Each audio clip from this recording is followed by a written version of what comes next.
So it's my pleasure this morning to introduce our speaker, Dr. Heather Schmidknecht. Dr. Schmidknecht has been a registered nurse for 25 years. She earned an advanced practical nursing degree as a family nurse practitioner in 2011, and her experiences as a nurse practitioner fueled her passion to care and advocate for people with mental health needs. In 2018, she earned a doctorate of nursing practice, and her translational research project was addressing mental illness stigma. She's currently an associate professor at Winona State University, where she teaches undergraduate nursing students about caring for patients with mental health needs. And she also serves on the board of directors for NAMI in La Crosse County, the National Alliance on Mental Illness. And we welcome her to the fellowship today.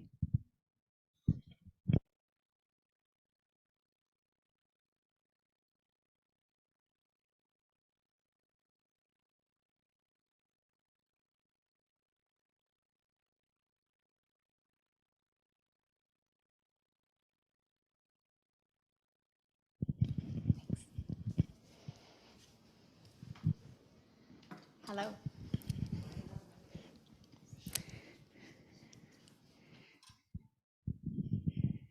So, as you said, my name is Heather, and you can address me as Heather. I think I have a unique perspective on mental illness because I identify as a patient, I identify as a family member, and I also identify as a provider. As she mentioned, I serve on the NAMI Board of Directors, and it was through that organization that I was invited to speak. So I'm glad to be here. So I wanted to start out by just kind of sharing a little bit about mental health versus mental illness and really where that difference lies. All of us have symptoms of depression or anxiety or even paranoia at some time, but it doesn't mean that we have a mental illness. There actually is a book, a diagnostic book that allows providers to give you or your loved one or a community member a diagnosis of a mental illness. And people have to meet certain criteria by reporting those symptoms or by exhibiting those behaviors. And we use collective information from the patient themselves and anybody who can give us information. So whether it be a family member or a friend that accompanies them to the appointment, that sort of thing. But one thing that people have in common for all of the diagnoses is the fact that it interferes with function. Okay, so that's sort of where we draw that line. All right, and so sometimes it's very easy to look at a person who has a serious mental illness and realize that they have difficulty functioning. And by functioning, I mean holding a job, sustaining or building or even initiating interpersonal relationships. Could be trouble staying in school, trouble maintaining a home, trouble taking care of their basic hygiene needs, those sort of things. Okay. As was mentioned in many of the previous sections today, it's not always obvious to us looking from the outside in that somebody lives with mental illness, has trouble functioning because of that mental illness, and may be in need of treatment or actively engaged in treatment. So I think, like was mentioned earlier, it makes it really a lot harder for us to understand and be empathetic and be willing to offer help if they will accept it, or to walk with them or beside them, even if they won't accept help. And so I think sometimes it's hard to feel like we're helping if people won't allow the help, but just know that just offering that connection and walking with them in that journey in whatever way they will allow is also helpful. So a little bit ago, I said that the one thing that all mental illnesses have in common is a disruption in functioning because of the symptoms that they're experiencing. The other thing that's not in our diagnostic manual that all people that suffer or live with mental illness have in common is a lack of connection. And that's where all of you come in. So just to give you a little bit of history, statistics, those kind of things, it's estimated that 1 in 5 people in the United States suffer or live with mental illness. So if we look, that's one person in that section. Let's see, 3, 4, 8, 12. It's about 3 people in this section, and maybe 2 people in that section. So you start to see how those numbers add up. It's also estimated that there's about 10 years between when people first notice symptoms and when they seek help. 10 years. 10 years of symptoms that other people don't understand, and maybe you yourself don't understand. 10 years of interruptions in functioning before people get help. Sometimes it's not clear to us why is it 10 years or longer, right? Why? What causes that delay in treatment? And a bunch of it, I mean, there's a lot of barriers. There's cost. Now we're facing a shortage of psychiatrists and providers. So that certainly leads into that. But a big part of why people don't seek help is stigma. And with stigma, what I mean is that we sort of inherently feel like people with mental illness are less valuable to the world. They bring less meaning, they bring less contribution. And some of that stigma is based on the history. When we didn't understand mental illness, we thought people were possessed. Then later we thought it was because of moral failings.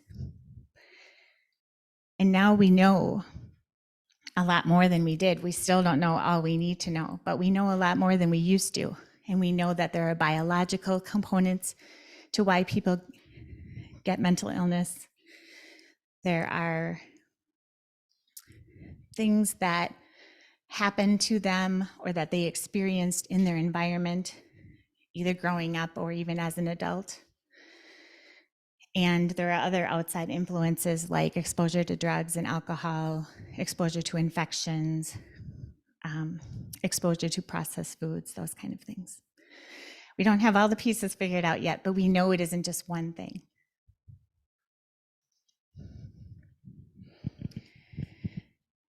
So that stigma still gets in the way, despite the fact that we know that it isn't the person's fault who has the mental illness. Nobody asked for that. Okay. But sometimes it's still scary to us. The symptoms that they have are still scary to us or very disruptive to our own lives if we're family members. Or sometimes we just don't understand, or they themselves don't understand, which makes it very frustrating to tolerate that person, to help that person, and so on. But that stigma is an important thing because not only does it delay the seeking of care, it affects employment, it affects the health care they receive, it affects housing, and most of all, it affects relationships. So really what I want to say is that mental illness really affects everybody. If you're not 1 in the 5, and you're not living with 1 in the 5, or caring for 1 in the 5, it still affects you as a community member.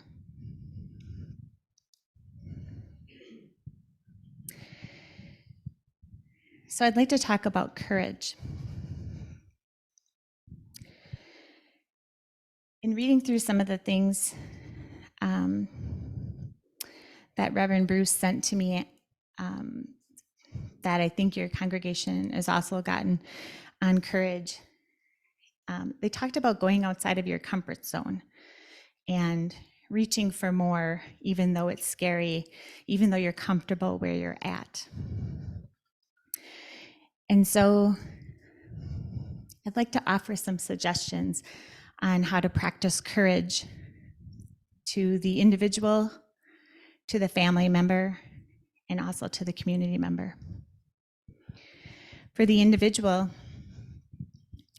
have the courage to be vulnerable. Have the courage to get help. Have the courage to share your symptoms with somebody. It doesn't make you less of a person. It's very much like any other illness. And sometimes, sometimes we get diabetes, even though we did everything right, even though we exercised, even though we ate all the right foods, even though we never have ice cream after noon, okay? We still get diabetes because diabetes is an organ and it's some chemicals in our body and it's out of balance, okay? Sometimes we still get mental illness. So I'll use depression as an example. Just like diabetes, there's an organ. This time it's not the pancreas, it's the brain. And just like diabetes, there are chemicals. So it's not glucose and insulin that we're trying to regulate, it's serotonin, dopamine, and norepinephrine, the neurotransmitters that are involved in depression. So really, when we think about it, we feel differently about mental illness because we don't understand it as well. And because sometimes the only exposure we've had to it is in the media. And the media likes to produce drama, right? So you watch their shows and you click on their links and those kind of things. So as an individual, try to have the courage to reach out. Ask someone to walk with you and share your symptoms. As a family member, have the courage to walk alongside your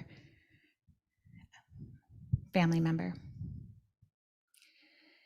Mental illness is not an easy thing to deal with.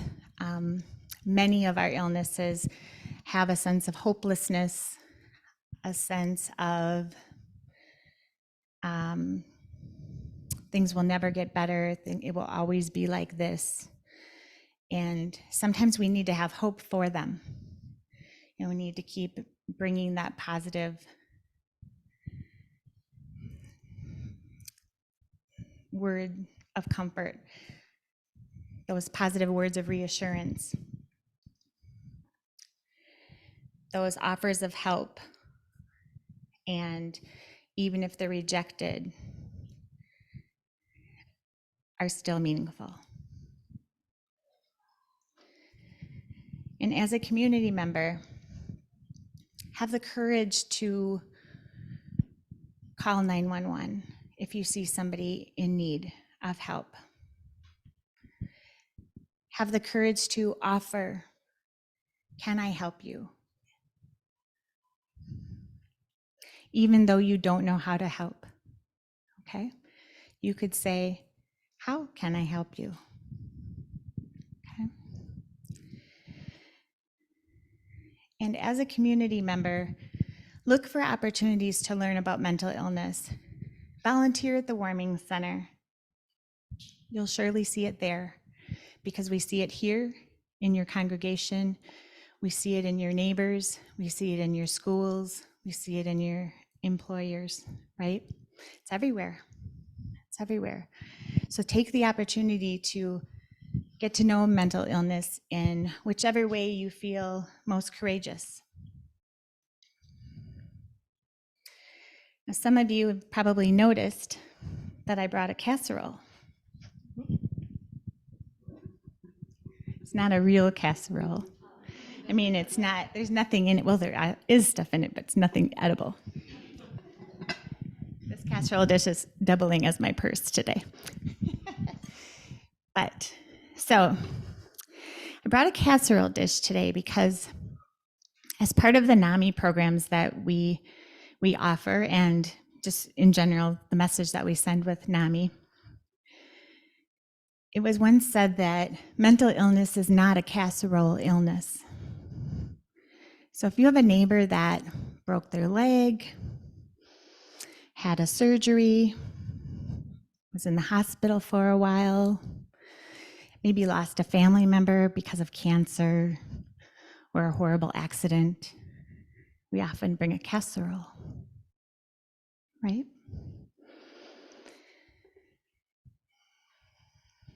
So think to yourself, have you ever had a neighbor or a coworker or a member of your congregation that was in the hospital for a mental health crisis? Or had a family member die by suicide? And did we bring a casserole? It feels different, and it isn't you. It's stigma. Okay? But you need to know that stigma affects everything. And so the best way to break that stigma, my whole doctoral project was on stigma. And the best way to break stigma is to try to learn more about mental illness and try to be around people who have experienced it and are doing well. And then when you're ready, being around people who are experiencing it and maybe aren't doing as well. And when you get the opportunity, bring a casserole.